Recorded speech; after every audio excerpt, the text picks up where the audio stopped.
A ver, pensemos por un momento en el peor dolor físico que se pueda recordar. Esa fiebre brutal que deja el cuerpo, digamos, temblando en la cama durante 3 días. Uf, sí. Esa sensación de no poder hacer absolutamente nada. Exacto. Mirando las grietas del techo sin poder mover un solo músculo. O, bueno, ese dolor punzante que hace que respirar sea una tarea monumental. Claro, es una experiencia universal, lamentablemente. Pues, ¿qué pasaría si la premisa de nuestra exploración de hoy fuera que ese sufrimiento, esa parálisis total, no fue un obstáculo cruel en el camino? Ah, no. No, sino más bien una intervención de emergencia diseñada para salvar a la mente de una enfermedad muchísimo peor, pero completamente invisible. Wow. Bueno, fíjate que es una premisa que choca frontalmente con todo lo que la medicina moderna y, o sea, nuestra cultura en general, nos han enseñado. Totalmente. Porque desde que existe conciencia, el ser humano ha clasificado la enfermedad como una falla en el sistema operativo. Un error que, pues, debe ser erradicado. Medicado y silenciado lo antes posible, claro. Ajá, exacto. Todo para poder volver a esa supuesta normalidad de la que tanto dependemos. Y precisamente por eso, el análisis profundo que vamos a realizar hoy resulta tan revolucionario. Vamos a desarmar un poco esa idea de la normalidad. Me parece perfecto. El objetivo de esta charla es desentrañar una perspectiva filosófica, yo diría radical, sobre la vulnerabilidad física. Y lo vamos a hacer a través de 2 textos que, a ver, si los ponemos uno al lado del otro, parecen un error de categorización total. Sí, una combinación bastante inusual. Por un lado, tenemos un pasaje densamente filosófico y reflexivo llamado Primer Remedio, que fue extraído de una obra mayor titulada Destellos. Un texto literario con un teso tremendo, claro. Pero la segunda fuente es lo que para mí hace que este análisis sea verdaderamente único. Sí, a mí me dejó asombrada. Es que se trata de un fragmento de un diálogo diseñado exclusivamente para el aprendizaje del idioma español. Ajá. Pero en un nivel básico, o sea, el nivel A2, un texto construido con el vocabulario más sencillo posible. Pensado para alguien que apenas está aprendiendo a conjugar verbos básicos. Tal cual, pero que increíblemente esconde una profundidad analítica sobre la condición humana que rivaliza con cualquier tratado filosófico complejo. Es que cuando yo estaba revisando las notas, esa dualidad me dejó pensando muchísimo. Porque uno esperaría que una lección de nivel A2 tratara sobre, no sé, cómo pedir direcciones para llegar a la biblioteca. O cómo comprar un boleto de tren. Exacto. Claro. En cambio, este diálogo aborda directamente la fragilidad de la vida. Es fascinante. Y ambas fuentes, tanto la filosofía profunda de Destellos como la simplicidad directa del texto A2, convergen en una tesis provocadora. La sociedad huye despavorida de la enfermedad, viéndola como una tragedia. Lógicamente. Pero estos textos argumentan que la enfermedad puede actuar como una medicina indispensable para el alma. Es un desafío absoluto a la intuición de cualquiera. Y, a ver, para entender cómo estas fuentes sostienen semejante argumento, tenemos que mirar directamente la declaración inicial del pasaje de Destellos. Ajá. ¿Qué dice exactamente? Bueno, el texto no ofrece un consuelo barato. Se dirige a la persona sufriente diciendo, literalmente, «Oh desesperado enfermo». ¡Wow! Va directo al punto. Muy directo. Pero acto seguido le pide explícitamente que no se preocupe, que tenga paciencia, y hace una declaración categórica, dice que la enfermedad no es una aflicción, sino un tipo de remedio. Un tipo de remedio. Exacto. Y lo curioso es que el diálogo A2 hace eco exacto de esta idea, utilizando pues sus palabras limitadas para decir que la enfermedad, cito, a veces es como una medicina. Pero, a ver, espera. Hablar de la enfermedad como un remedio o un regalo suena muy poético en papel. Claro. Pero cuando el dolor físico es real, o sea, cuando el malestar es abrumador para quien lo está viviendo, se siente como una tortura pura y dura. Sin duda alguna. Entonces, ¿cómo pasamos de la agonía física a este supuesto estado de iluminación sin sonar como si simplemente estuviéramos, no sé, romantizando el sufrimiento? Es una pregunta súper válida. Porque para que un remedio tenga sentido, tiene que estar curando algo. Es como un jarabe amargo, ¿no? Sabe horrible, pero cura una infección. Ajá. Si la enfermedad física es la medicina, la pregunta es, ¿Cuál es la verdadera enfermedad subyacente que justifica una cura tan agresiva? Esa es la pregunta que desarticula todo el paradigma de hecho, porque el texto de Destellos y el diálogo a dos apuntan a que el padecimiento más letal del ser humano no ataca el cuerpo. Ah, ¿no? No, ataca la conciencia. O sea, la verdadera enfermedad terminal es la negligencia mental. Wow. Es el estado de vivir en piloto automático. El diálogo a dos, con su vocabulario tan conciso, lo advierte al decir que si una persona vive sin pensar, sin cuidado, las consecuencias son graves. Vivir sin pensar, claro. Exacto. Vivir sin registrar verdaderamente nuestra propia existencia, flotando por inercia de una semana a otra, consumiendo días sin reflexionar. Ese es el verdadero peligro que requiere una intervención. O sea que la normalidad, ese estado de salud ininterrumpida que tanto valoramos todos los días, es en realidad el caldo de cultivo para la negligencia. En muchos sentidos, sí, totalmente. Porque el cerebro humano es, por naturaleza, una máquina de eficiencia energética. A ver, explícame eso. Cuando hay comodidad constante, el cerebro crea atajos neuronales. Deja de registrar activamente el entorno porque, bueno, ya sabe exactamente qué va a pasar. Ya no tiene que esforzarse. Exacto. Ya sabe cómo se siente el cuerpo, cómo es el trayecto al trabajo, cómo sabe la comida de siempre. Entonces, la enfermedad física actúa como una intervención forzada que rompe violentamente esos atajos. Que saca de esa inercia. Te saca por completo. Introduce variables impredecibles como dolor, fatiga, debilidad. Obliga al sistema nervioso a prestar atención manual a procesos que antes eran totalmente automáticos.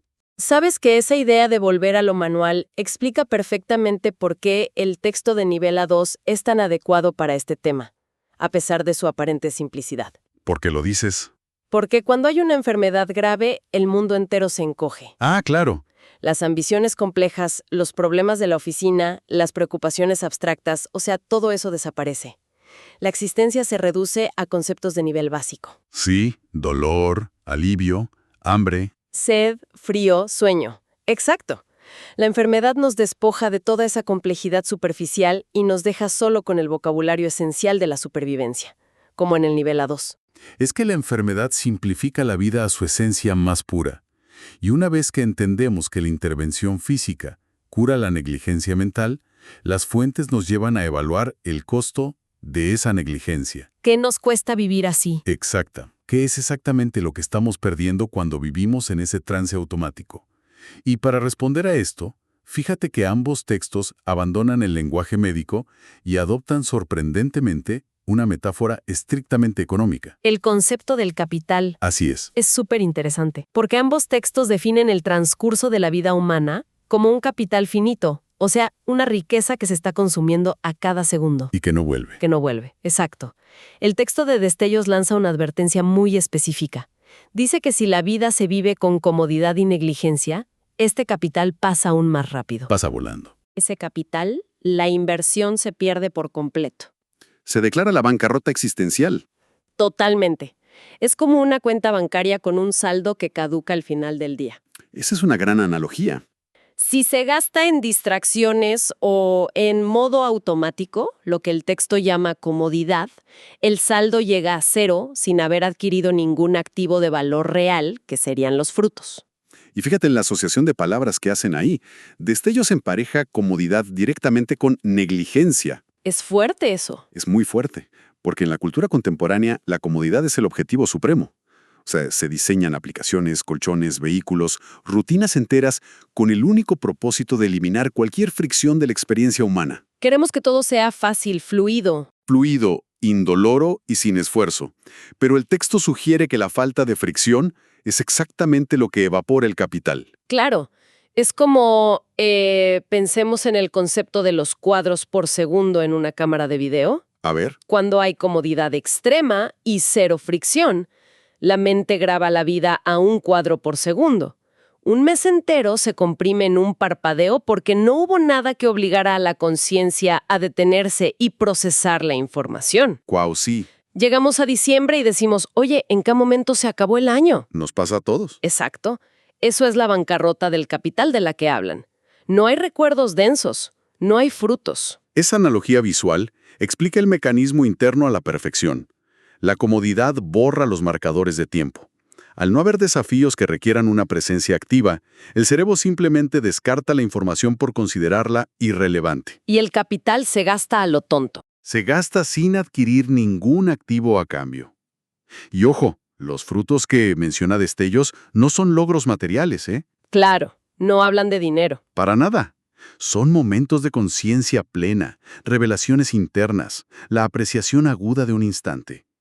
Si pasas la vida en un confort anestesiado, llegas al final con las manos vacías. Bueno, pero a ver, si la comodidad evapora el tiempo, entonces la siguiente pieza del rompecabezas es entender el mecanismo exacto mediante el cual la enfermedad detiene esta fuga. Ajá, el freno. Porque históricamente siempre se ha considerado que la enfermedad roba tiempo. O sea, pensamos en los días perdidos en cama, en los viajes que nos hicieron, en los planes cancelados, sentimos que nos arrancan horas de vida. Esa es la percepción general. Sí, pero sin embargo, estas fuentes afirman exactamente lo contrario. Dicen que la enfermedad, de hecho, regala tiempo. Así es, y el texto A2 lo destila a su forma más pura. Dice que la enfermedad hace que la persona pare y piense más, lo que resulta en una vida más lenta y más útil. Más lenta y más útil. ¿Qué concepto? Es poderosísimo. Y Destellos eleva la misma premisa argumentando que la enfermedad provoca que el capital se vuelva fructífero, otorgando grandes beneficios. O sea, impide activamente que la vida pase rápidamente. Actúa como un freno. Literalmente. El texto afirma que la enfermedad mantiene y prolonga la vida precisamente para evitar que se acabe sin haber dado sus frutos. Volviendo a la analogía de la cámara, es como si la vulnerabilidad física forzara a la mente a grabar a 1000 cuadros por segundo. Ajá, cámara superlenta. Cuando hay fiebre o dolor, cada minuto se siente, cada respiración requiere un esfuerzo consciente. La enfermedad actúa como los frenos de emergencia en un tren que iba a toda velocidad hacia el abismo. Hacia la negligencia. Sí, y un tren que ni siquiera sabíamos que se había quedado sin frenos. Nos obliga a detenernos en seco frente al presente. El tren sin frenos ilustra la urgencia de maravilla, pero hay que profundizar en esa redefinición de lo que es un tiempo útil. A ver, ¿a qué te refieres? Porque en el paradigma actual, la utilidad siempre está ligada a la producción. Ya sabes, cuántas tareas completaste en el día, cuántos correos respondiste, qué tan productivo fuiste. Claro, el rendimiento. Y bajo esa lupa, la cama de un hospital o la habitación de un enfermo son la antítesis de esa productividad. Son la inutilidad total. Sí, te sientes inútil. Pero para estas fuentes, el verdadero tiempo útil es exclusivamente el tiempo de introspección. La pausa forzada es el único terreno fértil donde pueden nacer esos frutos de conciencia de los que hablábamos. Es como una auditoría obligatoria. Cierra la sucursal del ruido externo y te obliga a revisar en qué has estado gastando tu vitalidad. Es una excelente forma de verlo. Y para comprobar empíricamente que la enfermedad realmente prolonga la percepción de la vida, digamos, ralentizando el tiempo, me parece fascinante que ambas fuentes recurran al mismo tipo de evidencia universal. ¿Te refieres a los dichos populares? Exacto, la sabiduría popular, los proverbios.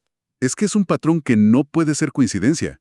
Fíjate que en Destellos se cita un proverbio que dice: el tiempo de la calamidad es muy largo, el tiempo del bienestar dura muy poco. Ajá. Y el diálogo A2 incluye una variación que es esencialmente idéntica.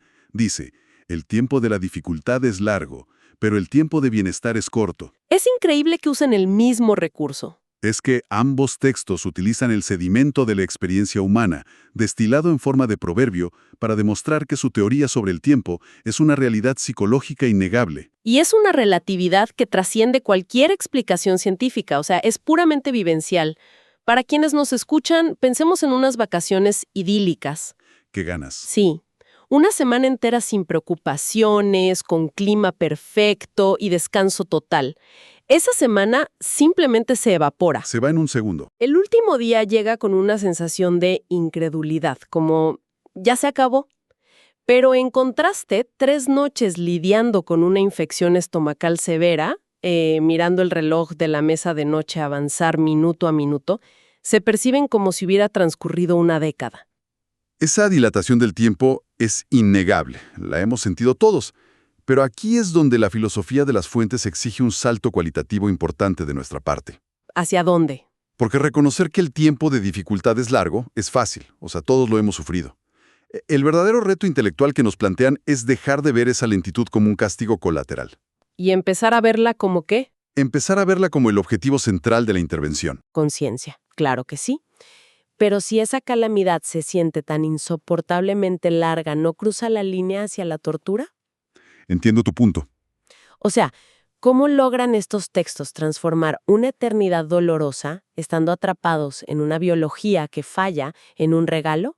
Siento que hay un riesgo muy grande de sonar condescendientes con el dolor ajeno o incluso con el propio.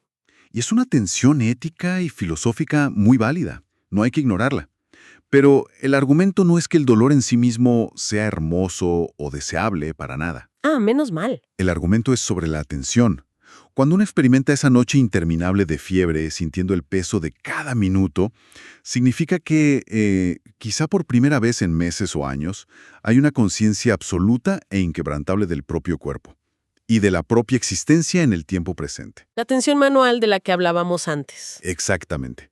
El regalo del que hablan las fuentes no es el sufrimiento. El regalo es el ancla que el sufrimiento lanza hacia el presente. Maximiza el rendimiento de ese capital temporal que, durante las semanas de rutina cómoda y desapercibida, se estaba derrochando. Claro, te ancla a la hora. Sí, porque la tortura psicológica surge cuando la expectativa de la mente es evadir el presente para volver al confort futuro. Ya quiero que se acabe, ya quiero estar bien. Todo el tiempo pensando en el mañana. Exacto. Pero si el objetivo se transforma en estar presente, la lentitud extrema que impone la enfermedad deja de ser una tortura y se convierte en la herramienta más eficaz para reconectar con el valor base de estar vivos. O sea, el tiempo no vuela cuando uno se divierte. Simplemente el cerebro deja de registrarlo porque no hay amenaza, no hay necesidad de procesar nada. Tal cual. La incomodidad nos atornilla a la hora. Es un arco de exploración que, la verdad, desmantela por completo la visión clínica y estéril con la que solemos enfrentar un diagnóstico médico. Totalmente. Pasamos de ver la enfermedad como un simple defecto en una radiografía o un enemigo temible que roba la vida, a entenderla bajo una luz casi, no sé, casi sagrada. Se reconfigura toda la semántica de la salud. La aflicción sin sentido revela su verdadera identidad como un remedio calibrado. El síntoma físico es, paradójicamente, el freno de emergencia que detiene el gasto rápido, automático y negligente del capital de la vida. Qué fuerte escucharlo así. Es que esa ralentización extrema, que desde afuera parece una tragedia de tiempo perdido, es en realidad el invernadero donde se cultivan los verdaderos frutos de la conciencia. Y esto tiene una aplicación práctica monumental para nuestra vida diaria, porque nadie está exento de la fragilidad del cuerpo. La vulnerabilidad física es la única garantía absoluta de la condición humana. Todos vamos a pasar por ahí. Todos. Y saber esto proporciona un escudo mental extraordinario. La próxima vez que el cuerpo exija una pausa, o la próxima vez que los planes más urgentes tengan que ser cancelados por un colapso físico, en lugar de hundirse en la frustración por la ineficiencia, existe esta alternativa. Sí, cambiar el chip. Existe la posibilidad de auditar la propia negligencia y buscar activamente cuál es el fruto que esa lentitud impuesta está intentando madurar en nosotros. Es una herramienta de supervivencia emocional maravillosa. A ver, no elimina la fiebre, no suprime la tos, ni hace que el dolor desaparezca por arte de magia. Ojalá, pero no. Pero altera fundamentalmente la relación con ese malestar. Le otorga un peso y un propósito. Cambia la narrativa interna de ser una víctima pasiva de un ataque biológico a ser un receptor activo de una cura existencial. ¡Qué buena frase! Es aprovechar la tormenta para regar un terreno interno que, digamos, bajo el sol constante de la comodidad, se había secado por completo. Queda clarísimo que la vulnerabilidad individual tiene una función vital para sacarnos del letargo. Pero, para cerrar este análisis profundo, hay una extensión de esta lógica que me resulta imposible ignorar y que lleva las implicaciones de estos textos a otro nivel. A ver, ¿a qué escala te refieres? A la escala macro. Ok. Porque si aceptamos que a nivel individual la comodidad constante y la falta de fricción generan una negligencia mental que evapora nuestro capital vital, Ajá, hasta ahí vamos bien. y si aceptamos que se requiere de una enfermedad física, de una pausa forzada y dolorosa para obligarnos a frenar y recuperar la conciencia, Queda esta reflexión final sobre la mesa para quienes nos escuchan. Te escucho. ¿Qué ocurre cuando no es un solo individuo, sino una sociedad entera la que vive en un estado de comodidad anestesiada y negligencia colectiva? Uf, tremendo. Si la vulnerabilidad física es la única medicina capaz de curar nuestra miopía frente al presente, ¿qué tipo de enfermedad masiva, qué tipo de freno de emergencia a nivel global se requeriría para sacudir a toda la civilización de su piloto automático? Es una pregunta escalofriante pero necesaria. ¿Para cosechar los frutos de esa calamidad? ¿O simplemente contamos los minutos, desesperados por volver exactamente a la misma comodidad que nos estaba llevando a la bancarrota en primer lugar? Es un interrogante que exige mirar el pasado reciente y el futuro con una lupa completamente distinta. Definitivamente nos deja mucho, mucho que pensar.